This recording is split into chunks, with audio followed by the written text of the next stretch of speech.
Всем здравствуйте! С вами Эльвира из Америки. Жаптапорылиже Тиндандене Эльвира Америкагач. Это видео выходит 2 сентября, в день рождения моего старшего брата Попова Анатолия Геннадьевича.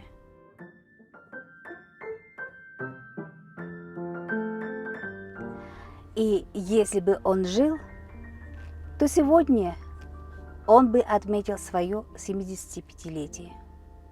Но каждый проживает свой отрезок жизни. В семье наших родителей, сельских учителей, Попова Геннадия Петровича и Поповой Пелагеи Васильевны, он, старший брат Анатолий, был первым ребенком, а я была 8-я. И между нами была очень большая разница в возрасте – 21 год. Скажем, что как бы 2 разных поколения, поэтому очень часто меня принимали за его дочь. А между нами были другие наши братья и сестра. Анатолий Геннадьевич родился 2 сентября 1948 года в Сернурском районе Марийской АССР, и, насколько я помню, в деревне Орехово или же Коклала. Ну, возможно, я ошибаюсь, но район точный, Сернурский. Время было послевоенное, и тогда папа, Попов Геннадий Петрович, уже успел уйти в армию, когда брат родился, и уже рос в отсутствие папы аж целых 5 лет. И мама Попова Пелагея Васильевна в очень тяжелых жизненных условиях растила и воспитывала брата Анатолия сама одна, конечно, с некоторой помощью бабушки Феодосии и ее старших сестер Евдокии и Александры, также других родственников. И помню рассказ мамы, как она уже учила подросшего брата Анатолия называть папой, очей, потому как брату Анатолию было уже 5 лет, когда наш папа вернулся из армии. И также говорила отцу, чтобы тот не давал конфету брату Анатолию, пока тот не назовет его папой, очей. Ну, конечно, постепенно брат привык к отцу и начал его называть, как положено, очей, папа. Закончил Анатолий Юлидурскую среднюю школу, потому что к тому времени семья наша успела переехать из Сернурского района на родину мамы в Куженерский район. А после окончания Юлидурской школы брат Анатолий учился в Марийском политехническом институте. И после окончания в 1971 году он служил в морфлоте на Тихом океане, где буквально через несколько месяцев он был поощрен командованием флота за особые заслуги.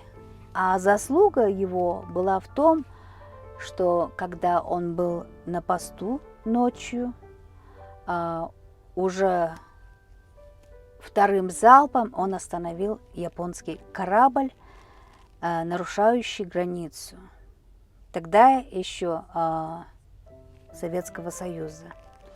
Это случилось настолько быстро после начала его службы, что мама рассказывала о том, что когда она его увидела первый раз, приехавшего в отпуск, а во время службы он приезжал несколько раз в отпуск, ей как бы поначалу стало даже не по себе. И первый вопрос к нему был: «Все в порядке? Челасай?» И когда брат показал бумаги, она успокоилась. После службы в ВМФ СССР он работал на КАМАЗе и был там инженером, мастером, начальником цеха на строительстве КАМАЗа. И примерно вот в это время, когда мне, наверное, было только 4 года, только тогда я узнала о нем, про брата Анатолия, про его существование. Я помню, я болела, и мама зашла с улицы очень радостная, счастливая, и сказала, что приехал старший брат. Я спросила: «Славик? Вячеслав?» Мама сказала: «Нет, у тебя есть еще старший Вячеслава, брат Анатолий». И я такая: как это интересно и хорошо узнать, что у тебя есть еще один брат. Так вот, возвращаясь к КАМАЗу, в возрасте уже, наверное, 5 или 6 лет, я вместе с мамой ездила в Набережные Челны. И мне повезло увидеть, как выпускают КАМАЗ по конвейеру, буквально вот за несколько минут. И примерно в начале 80-х старший брат Анатолий со своей семьей, он переехал в Йошкар-Олу и начал работать в Министерстве сельского хозяйства, позже на заводе «Новатор». А уже потом он выиграл конкурс на должность директора обувной фабрики, который был филиалом от казанского «Спартака». И я помню его слова, и как он, в общем-то, старался помогать работникам фабрики, изучал, насколько вот работникам фабрики было комфортно работать. И если что-то там было плохо, он старался менять, в общем, что требовалось. После распада СССР он участвовал на первых выборах президента Республики Марий Эл, где он проиграл Зотину Владиславу Максимовичу, что и, в общем-то, понятно, потому что Владислав Максимович уже тогда был очень известным политиком во время существования Советского Союза. Он был председателем Верховного Совета Марийской ССР. Интервью со старшим братом Анатолием вы можете увидеть и услышать. Также вы можете увидеть и услышать родителей, увидеть брата Вячеслава, увидеть наши общие семейные фотографии, в том числе и мою фотографию. Вот в этом фильме ссылка на это видео на YouTube. И также ссылку я размещу в комментарии. Автором-оператором этого фильма был Юрий Александрович Диделев от Казанской студии. Я благодарю Юрия Александровича Диделева за этот фильм и желаю самого доброго здоровья ему и всей его семье. Позже, уже в 1993 году, Анатолий стал депутатом Государственной Думы первого созыва и пробыл в этой должности до окончания этого срока. Затем он был полномочным представителем президента Российской Федерации в Республике Марий Эл.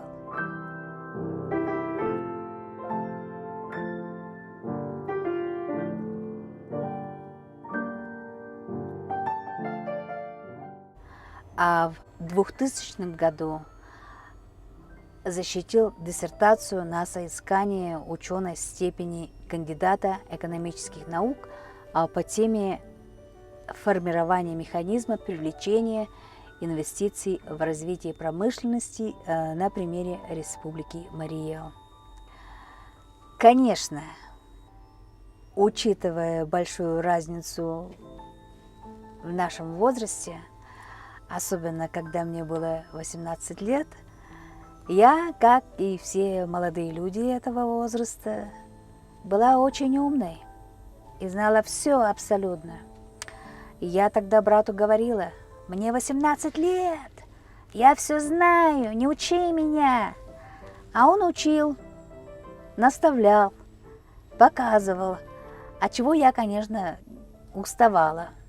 Не забывайте о том, что я была последней в семье, и меня учили все. А я, птица, как говорится, вольная, всегда искала свой полет. Так вот, что хочу сказать. Некоторые люди, ничего не зная, они думают и говорят, что я, в общем-то, жила, как у Христа за пазухой, имея вот такого брата. Но если бы это было правдой, то как вы думаете, я бы бросила все и уехала бы из Мариэл, вообще из России? Он, используя свое положение, не улучшал жизнь своих младших братьев и сестер. Мы, знаете, как-то сами крутились и вертелись, как могли. Он, используя свое положение, не сделал мне квартиру нигде, не дал мне портфель министра и т.д. и т.п. Что я вот помню, в конце 90-х он оплатил мои компьютерные курсы, что, конечно, мне помогло впоследствии. Безусловно, я очень благодарна ему за это. И не только. Да, было время, когда я обижалась на него, что он, знаете, не помог ни с квартирой, ни с должностью. А вот сегодня я говорю спасибо и ему, и родителям, что они не вырастили из меня, знаете, тепличного такого огурца. Знаете, все-таки он не любил пользоваться своим положением и решать там за меня, за нас. Кстати говоря, когда у меня были проблемы с бывшими работодателями, и узнал он об этом совсем не от меня, он не соизволил меня даже защитить. И зная, что от него я ничего не дождусь, я сама пошла к самому министру образования Республики Мариэл. Об этом я говорю вот в своем видео, почему я покинула Мариэл. И вот ссылка на это видео. А потом, когда он, кстати говоря, узнал о моих таких наполеоновских планах по отношению к этим работодателям, он мне начал читать, знаете, лекцию о доброте и прощении. Поэтому мои бывшие работодатели, возможно, сегодня должны ставить теперь свечку за упокой моего старшего брата и поминать его, что, в общем-то, это он им сохранил тогда очень многое. Конечно, у него было огромнейшее желание улучшить жизнь республики Мариэл, тем самым улучшить жизнь всех жителей республики. Ну, во всех смыслах. Но ему, честному, не умеющему воровать и не позволяющему это делать другим, не умеющему продвигать своих родных и близких, ставили палки в колеса, что его самого сместили с его должности путем чемодана денег. И теперь, что интересно, те, которые сделали, сами уже оказались ненужными. Вот карма она такая. Конечно, при жизни, когда он был у руля, очень многие ходили к нему, знаете, с протянутой рукой. А сегодня, наверное, некоторые из них и не помнят его помощь. Ну вот, к сожалению, такие мы, не умеющие помнить доброе, не умеющие ценить и беречь. Чаманен каласыман, вот такая улана. Не можем отшотлен, погален, аклен огана мошта. Тидлан тагай илышашты илына. И получаем то, Что заслуживаем в итоге? Конечно, когда мы собирались дома у родителей, в нашем доме было иногда очень жарко. Я в плане того, что не всегда соглашалась с тем, что мой брат говорил. А в принципе, ну вот, в этом моя сущность. И мама тогда говорила, говорит, о, что за дети у меня? Говорит, могая моим шоше шамачулет. Я специально решила сделать это видео, воспоминания в память о нем, о старшем брате Анатолии, в знак благодарности Всевышнему, родителям и ему самому, что вот у меня был такой брат, о ком я с гордостью могу говорить. И кто же это сделает, если не я?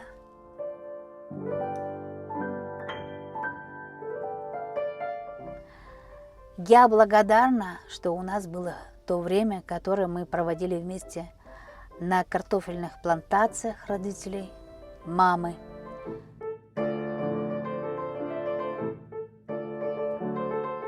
За семейной трапезой.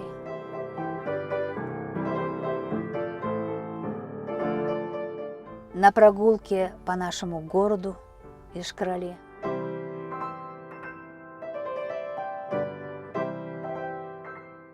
Мы говорили о жизни, о моих уже успехах здесь, в Америке. И тогда он мне говорил, слушай, ну ты молодец. Он гордился мной и говорил тогда, что я своего рода первая во всем этом. И все эти добрые и самые разные воспоминания теперь навсегда останутся в моем сердце, в наших сердцах. Сегодня я храню его подарки, книги, где еще при его жизни эта память осталась на страницах этих книг. И благодарю тех, кто помог этим книгам выпуститься.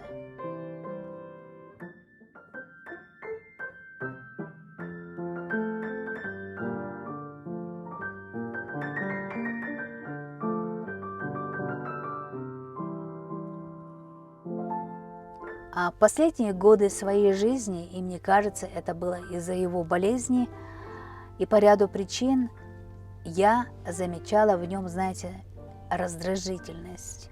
Если бы сегодня он был бы жив, наверняка он бы отмечал свое 75-летие. Но, как обычно, в этот день, знаете, желают в будущем светлое и доброе. А я, к сожалению, сегодня мало вижу в этом. Поэтому, кто знает, может быть, он и вовремя ушел из этой земли, чтобы уже с небес наблюдать весь этот хаос. Теперь же пусть ему будет хорошо там на небесах, вместе с нашими родителями и с другими нашими родными и близкими. Шарнина, Аклина, Яратамажда Пагаламаждина, Толяйзай, Эльвира Шижарет, да Пютин Ешна, да Челапоро, Рода Тукумден, Юлташет Лак. И Шанем, Тай Челати Дамужад, да Колат.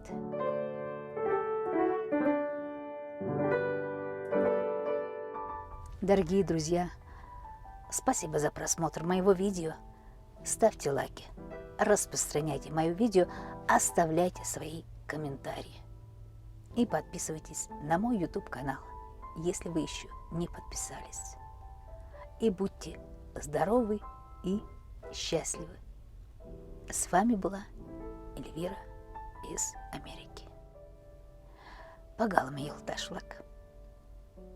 Видеом он чемаланда тау, лайком шандаш идамонда, шоуназа, кутерза, видеом шарза, шонамаждам шарза, кеша возалтын огылгын.